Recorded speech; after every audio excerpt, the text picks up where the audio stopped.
trazer um estudo, na verdade, que está em Mateus capítulo 24. Eu quero meditar com você nesse texto. Então, se você puder aí, abra sua Bíblia, Mateus 24, do verso 1 ao verso 14. Eu quero trazer aqui nessa manhã um estudo sobre essa questão dos sinais dos tempos, né? As pessoas estão preocupadas, estão com medo, muita gente às vezes se questionando, né? Por que está acontecendo, qual que é a razão, qual que é o motivo. A palavra de Deus tem a resposta para isso. Aliás, a Bíblia sempre tem a resposta para todas as questões. E eu quero meditar com você nesse chamado sermão profético de Jesus, que está aqui em Mateus capítulo 24. Eu quero fazer com os irmãos essa manhã sobre os sinais dos tempos, né? Os sinais que marcam e ao mesmo tempo apontam para a volta, o retorno do Senhor Jesus. E ele disse isso para os seus discípulos. Acompanhe na sua Bíblia, Mateus 24, do verso 1 ao 14. A palavra de Deus diz assim: Tendo Jesus saído do templo, ia-se retirando quando se aproximaram dele os seus discípulos para lhe mostrar as construções do templo. Ele, porém, lhes disse: Não vedes tudo isso? Em verdade vos digo que não ficará aqui pedra sobre pedra que não seja derribada. No Monte das Oliveiras, achava-se Jesus assentado, quando se aproximaram dele os discípulos em particular e lhe pediram: Dize-nos quando sucederão estas coisas, e que sinal haverá da tua vinda e da consumação do século. E ele lhes respondeu: Vede que ninguém vos engane, porque virão muitos em meu nome dizendo: Eu sou o Cristo, e enganarão a muitos. E certamente ouvireis falar de guerras e rumores de guerras. Vede, não vos assusteis, porque é necessário assim acontecer, mas ainda não é o fim. Porquanto se levantará nação contra nação, reino contra reino, e haverá fomes e terremotos em vários lugares. Porém, tudo isso é o princípio das dores. Então sereis atribulados e vos matarão. Sereis odiados de todas as nações por causa do meu nome. Nesse tempo, muitos hão de se escandalizar, trair e odiar uns aos outros. Levantar-se-ão muitos falsos profetas e enganarão a muitos. E por se multiplicar a iniquidade, o amor se esfriará de quase todos. Aquele, porém, que perseverar até o fim, esse será salvo. E será pregado este evangelho do reino por todo o mundo, para testemunho a todas as nações, então virá o fim. Então quero estudar com você, à luz desse texto de Mateus 24, sobre os sinais que apontam a volta do Senhor Jesus. A primeira questão que nós precisamos considerar é que há alguns erros de interpretação sobre os sinais. O primeiro erro que é cometido é considerar os sinais dos tempos como se referindo exclusivamente ao tempo do fim. Veja que os discípulos perguntaram para Jesus quando estavam no Monte das Oliveiras com ele. O texto diz que eles lhe pediram, né? Dize-nos quando sucederão estas coisas e que sinal haverá da tua vinda e da consumação do século. É evidente que esses sinais, eles apontam para a volta de Jesus. Mas a gente não pode interpretar esses sinais como sendo apenas e exclusivamente sinais que estão marcando o tempo do fim. Deixa-me explicar. Esses sinais sempre aconteceram, ou seja, você sempre teve guerras no mundo, o mundo já passou por outras epidemias, por outras pestes, o mundo já teve muita fome, né? Crises. Então, nós não podemos interpretar esses sinais como sendo sinais imediatos. Ou seja, se esses sinais estão acontecendo, então Jesus vai voltar agora? Jesus vai voltar amanhã? Não é isso que Jesus está ensinando.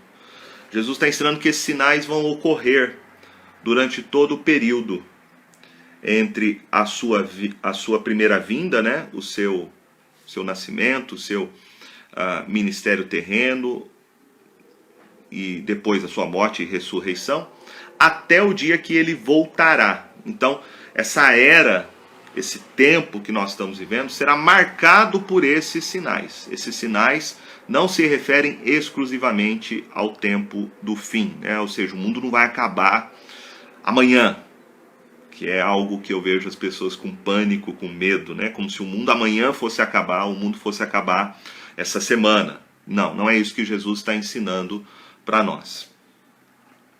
Nós temos aqui vários sinais que Jesus se refere, por exemplo, que aconteceram na época dele.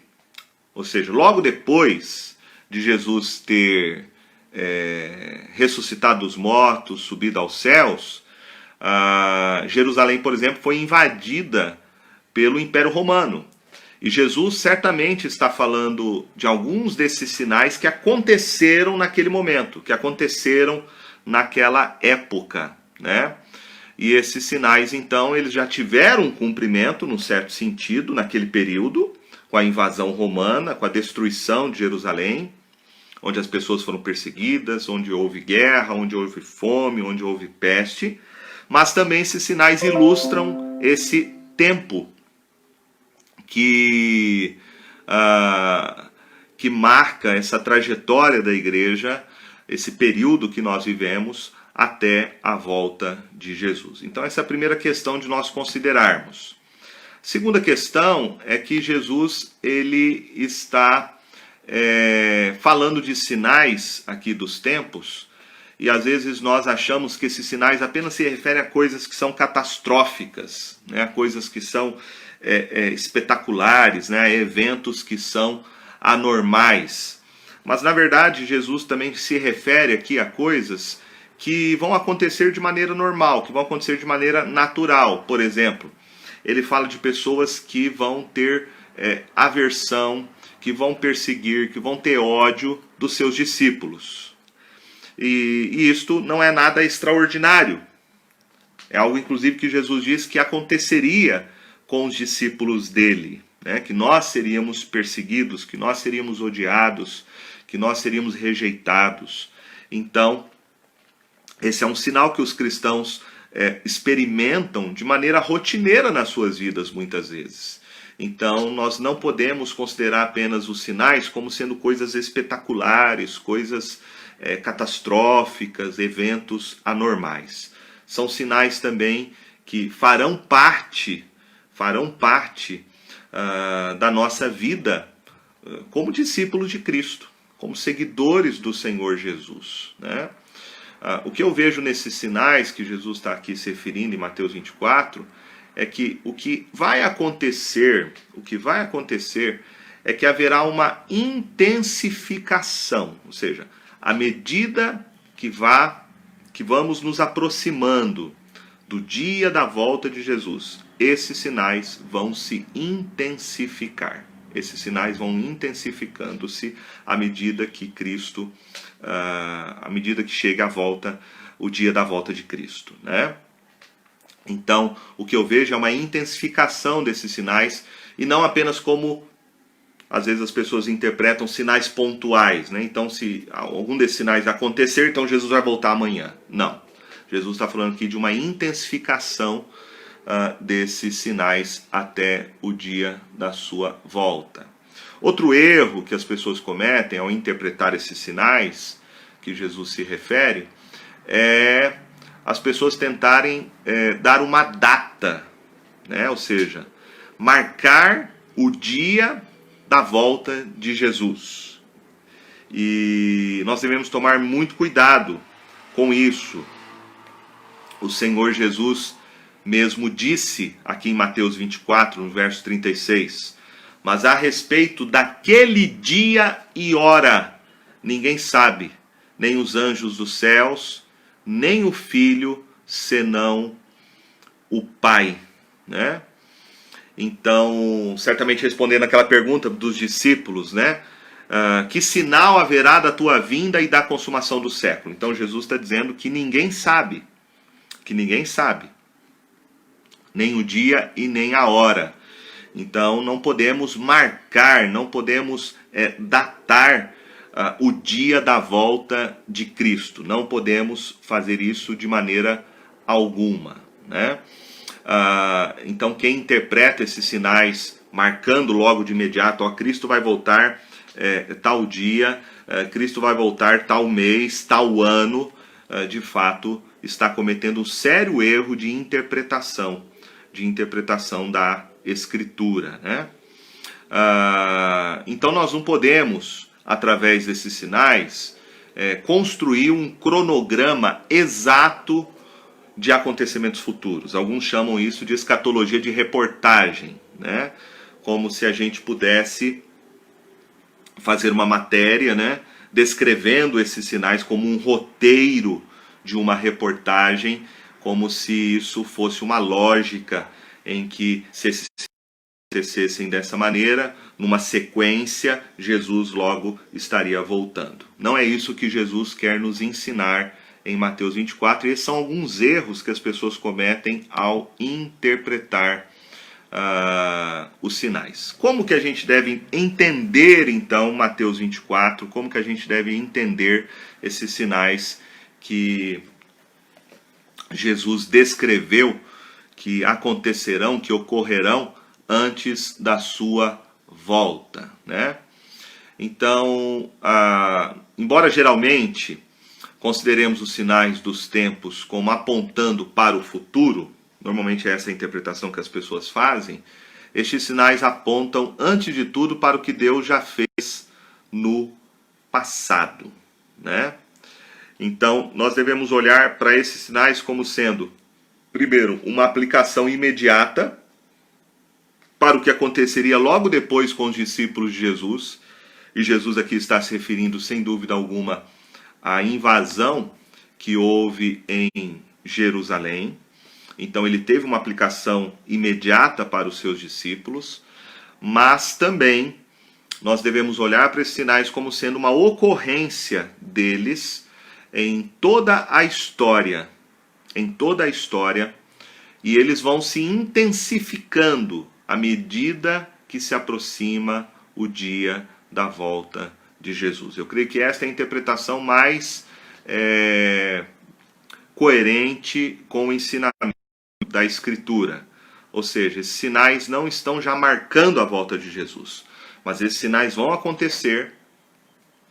Isso significa, meus irmãos, que nós vamos ver ainda guerras acontecendo, nós vamos ter ainda fome, nós vamos ter ainda outras pestes, outras epidemias, é isso que Jesus está dizendo, até o dia da volta dele, né? Então esses sinais vão se intensificando, vão se repetindo até o dia da volta de Jesus. Nós podemos fazer uma classificação desses sinais. Eu acho bem interessante, aqui à luz de Mateus 24, nós fazermos essa classificação que é bem possível dentro do texto. A primeira delas é que nós podemos dividir esses sinais em categorias. Por exemplo, nós temos sinais aqui que evidenciam a graça de Deus. Qual é o sinal que evidencia a graça de Deus? Jesus disse no verso de número 14: e será pregado este evangelho do reino por todo o mundo para testemunha a todas as nações, então virá o fim.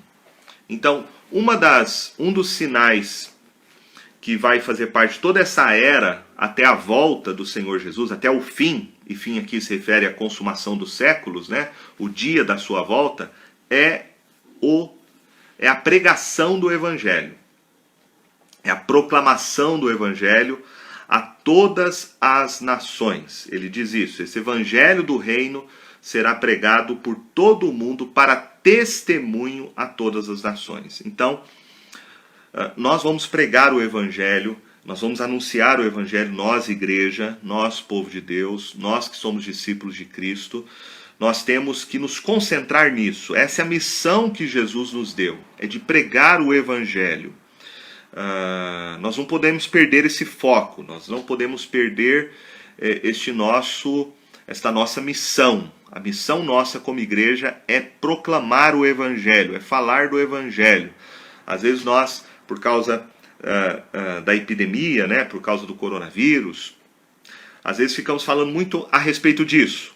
Aliás, a televisão é o tempo inteiro, né? Se você ligar a televisão, é toda hora, é todo momento. Lógico, temos que sermos informados, a mídia tem o seu papel de informar a população. Mas nós, como igreja, você, que é um discípulo de Jesus, nós temos que testemunhar do Evangelho. Temos que aproveitar esse momento, essa ocasião que estamos vivendo, para falar da melhor notícia de todas. O Evangelho é a boa nova. E quem tem a boa nova somos nós. Quem tem a boa nova é a igreja.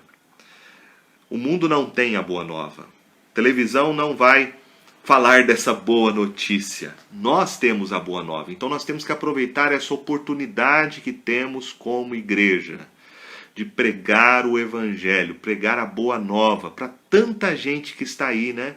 Gente desesperada, gente com medo, o pavor, o pânico, por causa da questão econômica. Será que eu vou perder meu emprego? Será que a minha empresa vai fechar? Então, nós temos a boa notícia para essas pessoas. E a boa notícia é o Evangelho. A boa notícia é que Deus enviou o seu Filho Jesus, que ele veio, que ele morreu na cruz para nos livrar da condenação eterna que os nossos pecados merecem. Ele ressuscitou, ele venceu a morte para nos dar vida eterna, salvação, né? Sempre digo que às vezes as pessoas estão preocupadas com a morte do seu corpo por causa do coronavírus, com medo de morrer. Mas nós deveríamos pensar muito mais na segunda morte. A segunda morte é a separação total de Deus. A segunda morte é a condenação eterna. A segunda morte é o inferno. Então, essa é a boa nova que nós temos, que Jesus veio para nos livrar do pavor da morte, que Jesus veio para nos livrar da condenação eterna. Nós devemos pregar o Evangelho. E esse sinal é o sinal da graça de Deus. É o sinal da graça de Deus. Jesus fala deste sinal, então, que vai acompanhar todo esse período até o dia da sua volta, que é o testemunho, né, que nós vamos dar a respeito do Evangelho para todas as pessoas e para todas as nações. O segundo sinal que Jesus descreve aqui é o sinal que indica oposição a Deus. São sinais de oposição a Deus, de oposição ao reino de Deus, de oposição ao povo de Deus, à igreja do Senhor. Que sinais são esses? Veja comigo, no capítulo 24, no verso de número 9, Jesus diz assim: então sereis atribulados e vos matarão, sereis odiados de todas as nações por causa do meu nome. Nesse tempo, muitos hãos, verso 10, muitos hão de se escandalizar, trair e odiar uns aos outros. Então, este é o tempo de tribulação.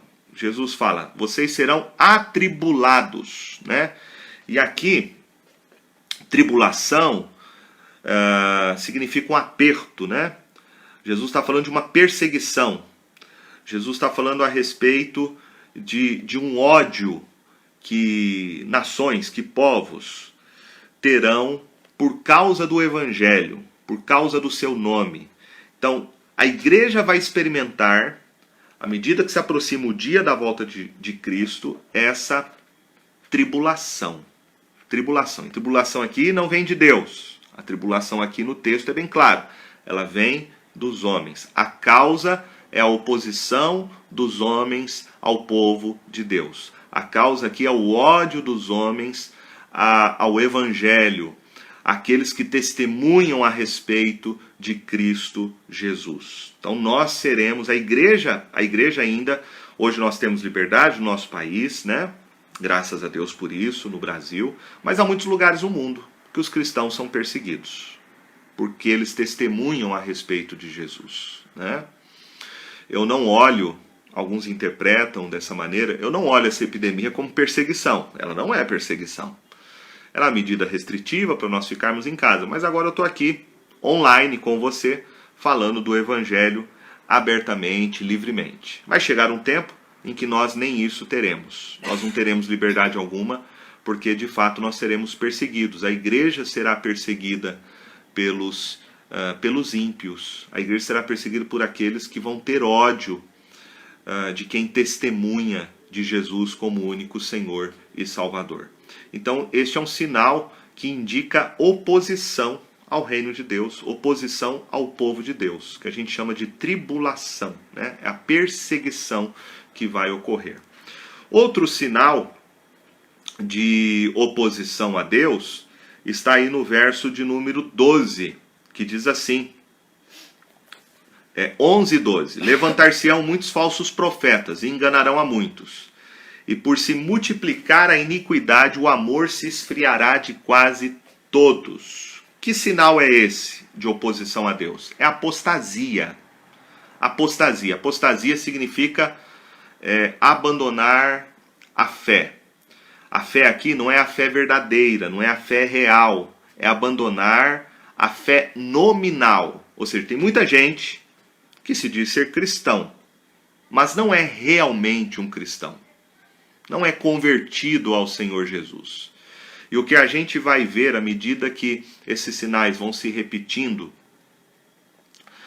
e vão se intensificando, à medida que chega a volta de Jesus, nós vamos ver pessoas, e até mesmo pessoas que às vezes estavam conosco, caminhando junto com a gente, que estavam na mesma igreja, adorando a Deus, louvando a Deus, falando com a sua boca que Jesus é o seu Senhor e Salvador, essas pessoas apostatando da fé.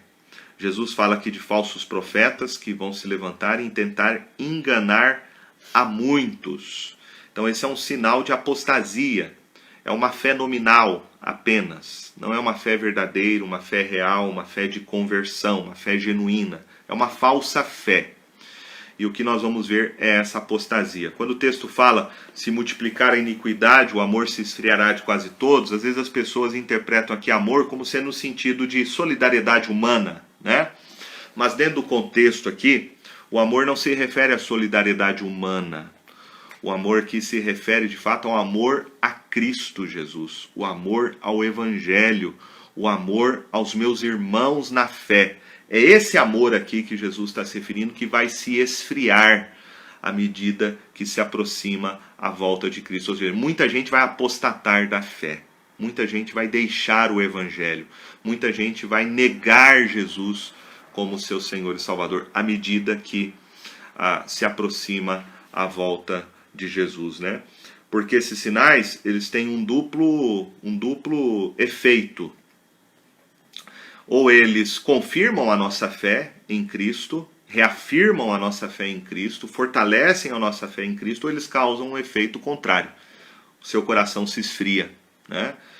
E aí você vai negar, você vai apostatar a fé que você professa em Cristo Jesus.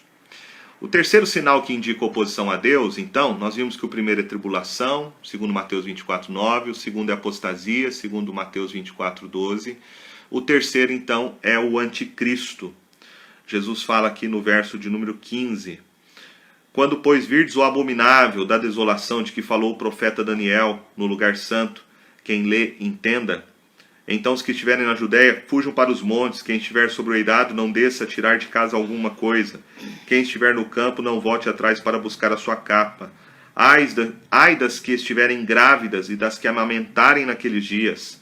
Orai para que a vossa fuga não se dê no inverno nem no sábado, porque nesse tempo haverá grande tribulação, como desde o princípio do mundo até agora não tem havido e nem haverá jamais. Não tivesse aqueles dias sido abreviados, ninguém seria salvo, mas por causa dos escolhidos, tais dias serão abreviados. Então, se alguém vos disser, eis aqui o Cristo, ou ei-lo ali, não acrediteis, porque surgirão falsos cristos e falsos profetas, operando grandes sinais e prodígios para enganar, se possível, os próprios eleitos. Então, um dos sinais que também indicam oposição a Deus, além da tribulação causada pelos homens, da apostasia, é a vinda do anticristo. Há uma discussão sobre isso, né? Se o anticristo é uma pessoa, é um homem. Paulo vai dizer sobre isso lá em 1 Tessalonicenses, né? O homem da iniquidade, ou se o anticristo refere-se a um sistema, um governo que vai perseguir os cristãos antes da volta de Cristo. Eu acredito que nós podemos pensar nessas duas coisas. Tanto o anticristo se referindo a um homem, lembrando que a Bíblia fala não só do anticristo, mas ela fala também a respeito do falso profeta, né? Do falso profeta. Você vai ter essas duas imagens lá em Apocalipse, da besta que emerge do mar e da besta que emerge da terra, né? Mar em Apocalipse refere-se a nações e povos. Então nós podemos pensar nessa besta que emerge do mar como sendo, de fato, uma pessoa revestida de uma autoridade, de um poder, de capacidade de persuasão para reunir os povos e os governos para perseguir o povo de Deus. E a besta que emerge da terra como sendo, então, o falso profeta, né? Que recebe poderes, inclusive, para operar sinais e prodígios para enganar o povo de Deus. Então, este sinal do anticristo é um sinal que é uma oposição a Deus, uma oposição ao povo de Deus, e ele aponta para a volta de Jesus. Nós ainda não estamos vivendo isso. Eu não vejo o cumprimento desse sinal ainda no nosso meio, né? É verdade que há muitos falsos profetas ainda, muitos, nesse sentido, anticristos na história, mas aqui Jesus está se referindo, conforme a profecia de Daniel, né, o abominável da desolação. Então haverá sim, eu entendo que falsos profetas surgirão e eles vão, como que, assim como discípulos deste homem da iniquidade, né, eles vão preparar o caminho, a chegada deste homem da iniquidade. Por isso que Cristo fala, não se engane, porque ele vai tentar se passar por mim, né? Ele vai tentar ser como eu sou. Alguns vão falar, né, no verso 23 fala isso: eis aqui o Cristo, ou ei-lo ali, não acrediteis.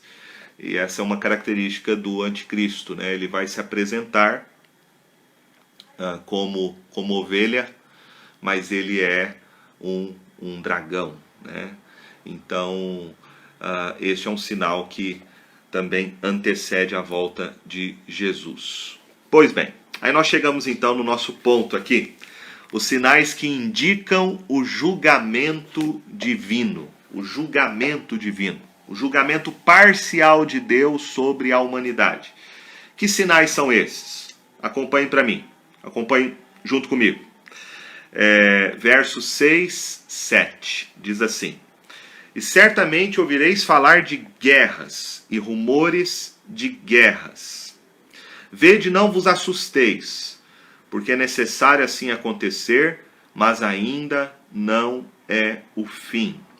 E aí eu quero ler com você verso 7 também. Porquanto se levantará nação contra nação, reino contra reino, e haverá fomes e terremotos em vários lugares.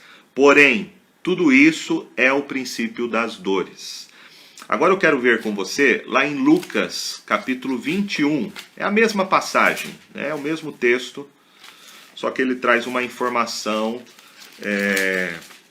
adicional que não está nesse relato de Mateus 24. Lucas 21.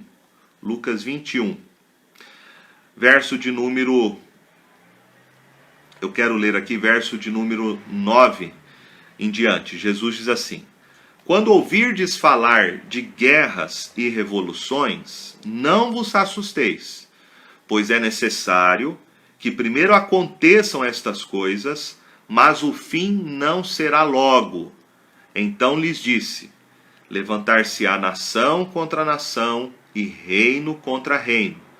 Haverá grandes terremotos, epidemias e fome em vários lugares, coisas espantosas e também grandes sinais do céu. Antes, porém, de todas essas coisas, lançarão mão de vós e vos perseguirão, entregando-vos à sinagoga, aos cárceres, levando-vos à presença de reis e governadores, por causa do meu nome. E isto vos acontecerá para que deis testemunho. Então, há aqui sinais que Jesus descreve como sendo o que ele chama aqui. É interessante nós olharmos para isso. Lá em Mateus 24, ele fala sobre o princípio das dores, né? O princípio das dores. Princípio das dores. Ele diz isso lá em Mateus 24, verso 8. Porém, tudo isso é o princípio das dores. E no verso 6 também ele diz: é necessário assim acontecer, mas não é o fim. Mas ainda não é o fim. Também em Lucas 21, verso 9, ele diz: pois é necessário que primeiro aconteçam essas coisas, mas o fim não será logo. Então, quais são esses sinais que indicam o julgamento de Deus sobre a humanidade, mas ainda não é o fim? São guerras. Jesus fala de guerras. Jesus fala de terremotos em vários lugares, né? Guerras em vários lugares, terremotos em vários lugares. Jesus fala de fomes. E Jesus fala de pestilência. No texto que está lá em Lucas 21, 10, ele fala epidemias. Olha só que interessante, né? Epidemias. Então, esses sinais são sinais de julgamento de Deus sobre a humanidade. Jesus está julgando a humanidade parcialmente. Apocalipse vai descrever isso como sendo o cálice da ira de Deus que é derramada em parte sobre a humanidade, antes do fim. Porque depois do fim será a volta de Jesus. E aí sim Jesus julgará todos os homens, né? Então, e Jesus quer deixar claro para os seus discípulos uma coisa. Ele está dizendo, olha, esses sinais vão acontecer, esses sinais de julgamento sobre a humanidade, mas ainda não é o fim. Ou, como ele usa lá na linguagem de Mateus 24, né? É o princípio das dores. Provavelmente ele está se referindo aqui àquela ideia da mulher, né? Quando está grávida, o que acontece antes dela dar à luz, antes da criança vir ao mundo? Ela começa a sentir dores, as dores de parto, né? Então as dores de parto anunciam o quê? Olha, o bebê vai nascer. O bebê vai nascer. Então o que Jesus está dizendo é exatamente isso, né? Que esses sinais, eles não são imediatamente à volta de Cristo. Então a gente não pode marcar essa coisa de pessoas falarem, não, essa epidemia global, enfim, Jesus vai voltar amanhã, vai voltar semana que vem? Não vai. Não vai voltar semana que vem, não vai voltar amanhã. Eu gostaria que ele voltasse hoje, sendo bem sincero. Mas Jesus está dizendo que esses sinais, eles apontam apenas para esse período que antecede a volta de Jesus. A volta de Jesus. Bom, irmãos, eu quero fazer algumas aplicações então para nós a respeito do que nós aprendemos. Aprendemos então nessa manhã sobre esses sinais que antecedem o dia da volta do Senhor Jesus. Algumas aplicações para a nossa vida, eu queria considerar algumas aplicações para nós. A primeira delas diante desses sinais, nós devemos buscar uma sabedoria de Deus para dar um bom testemunho a respeito do Evangelho, daquilo que nós cremos. O apóstolo Paulo, lá em Efésios 5, fala que nós devemos ter sabedoria para remir o tempo, porque os dias são maus. Então, devemos buscar de Deus essa sabedoria. E eu diria até sabedoria para viver nesse tempo agora que nós estamos vivendo, né? Esse tempo de reclusão, de ficar em casa. Mantenha a sua rotina. Isso até é uma questão para a sua mente, né? Mantenha a sua rotina. Acorde no horário que você acordar para ir trabalhar. Procure manter uma rotina. Você não está de férias. Você não está de férias, você não está de folga, né? Cuidado com a ociosidade, né? Ou seja, use esse tempo que você está em casa para glorificar a Deus, para fazer as coisas da sua casa, limpar a sua casa, não só por causa do vírus, mas limpar a sua casa, ter atividade, fazer leitura de bons livros, ler a Bíblia, a palavra de Deus. Ficam falando, não tenho tempo, não tenho tempo, não tenho tempo para ler a Bíblia. Agora você tem tempo para ler a Bíblia. Eu vou até disponibilizar no WhatsApp da igreja alguns livros em PDF que eu posso compartilhar, que são gratuitos, para que você possa ler também coisas boas, livros bons que vão edificar e fortalecer a sua fé. E então peça a Deus sabedoria para você viver esse tempo, né? À luz da palavra de Deus. Segunda coisa, os sinais dos tempos apontam para o fim da história, especialmente apontam para a volta de Cristo, né? Esses sinais, eu diria que eles são como placas. Se a gente estivesse dirigindo o carro, nós temos placas de sinalização. E a Bíblia diz que nós estamos numa jornada, né? Que nós estamos também correndo uma corrida. Então o Senhor Jesus colocou essas placas nesse nosso caminho, nessa nossa estrada, que nos apontam, que nos dirigem, que convergem para o dia da sua volta. E ele quer deixar isso muito claro, né? Ele diz isso, que esses sinais exatamente apontam para o seu retorno, apontam para a sua volta. Quando ele refere sobre isso, no texto lá de Lucas, que nós lemos, ele fala a respeito disso. Se você quiser abrir lá, Lucas 21, o Senhor Jesus diz assim: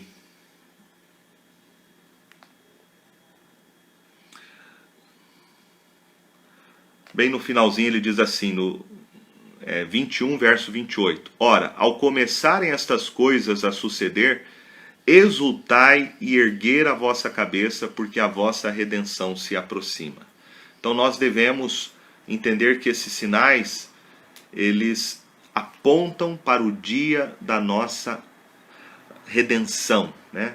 Apontam para o dia em que nós seremos resgatados pelo Senhor Jesus, o dia que a igreja vai ser arrebatada, vai subir aos céus, que vai ser no dia da volta de Cristo, e ele vai julgar os ímpios e vai então renovar novos céus e nova terra, né? Restaurar novos céus e nova terra, e nós desceremos com o Senhor Jesus das nuvens e habitaremos com ele para todo o sempre, né? Então esses sinais apontam para o fim da história, para a nossa redenção, para a redenção da igreja, para a nossa salvação, né? O dia da nossa libertação deste mundo cheio de guerras, deste mundo que tem fome, deste mundo que tem epidemia, deste mundo que tem ódio. Então esses sinais apontam para o dia da volta de Cristo. E esses sinais, eles requerem de nós uma vigilância. Jesus disse isso em Mateus 24, verso 42. Olha o que ele diz lá. Portanto, vigiai, porque não sabeis em que dia vem o vosso Senhor. Portanto, vigiai, porque não sabeis em que dia vem o vosso Senhor. Então, esse tempo é um tempo para a gente vigiar. E vigilância na Bíblia está relacionada a mantermos sempre acordados, sempre prontos, sempre preparados, né? Vigilância na Escritura refere-se muitas vezes a um espírito de alerta, de estarmos em oração. Jesus fala vigiai e orai, né? Vigiai e orai. Então estarmos em oração, estarmos alertas, não estarmos dormindo, né? Distraído com as coisas do mundo, dormindo no sentido de estarmos desatentos, sem discernimento às coisas espirituais, o sono espiritual, o relaxamento espiritual, né, tomar conta do nosso coração. Não, devemos, pelo contrário, estarmos atentos, estarmos vigilantes, estarmos em oração, estarmos discernindo as coisas com a nossa mente, com a nossa fé, esperando a volta de Jesus. Outra coisa que Jesus diz sobre esse tempo está lá em Lucas 21. E eu creio que isso se aplica muito para nós agora.